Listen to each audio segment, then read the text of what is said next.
Qyteti i Krujës prej vitesh po përballet me mungesën e investimeve në infrastrukturë rrugore.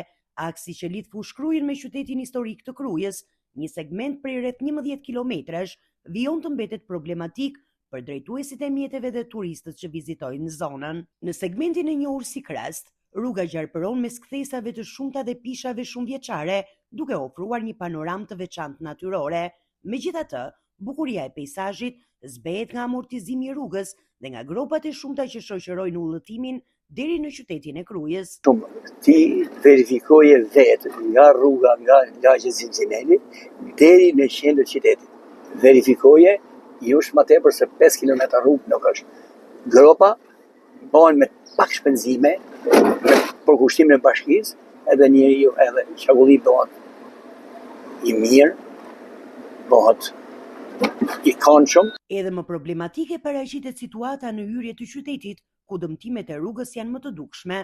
Banorët shprehen se mungesa e investimeve po ju shkakton koste të vazhdueshme për mirëmbajtjen e automjeteve, si dhe po dëmton imazhin e një prej destinacioneve më të rëndësishme turistike në vend. Ata e konsiderojnë të papranueshme që qyteti i heroit kombëtar Gjergj Kastriot Skënderbeu të vazhdojë të përballet me të njëjtat problematika infrastrukturore, ndërsa fluksi i turistëve vendas dhe të huaj rritet nga viti në vit. Papranueshme, nuk ka një shpenzim kolosal.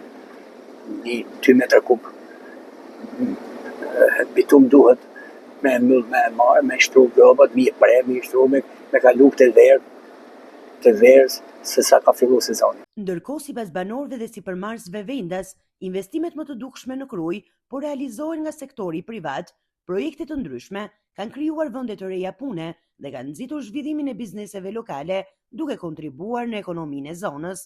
Por pavarësisht potencialit turistik që ofrojnë pazari karakteristik i Krujës, muzeumet historike dhe parku kombëtar i Qafshtamës, mungesa e investimeve publike në infrastrukturë mbetet një pengesë serioze për zhvillimin e mëtejshëm të turizmit.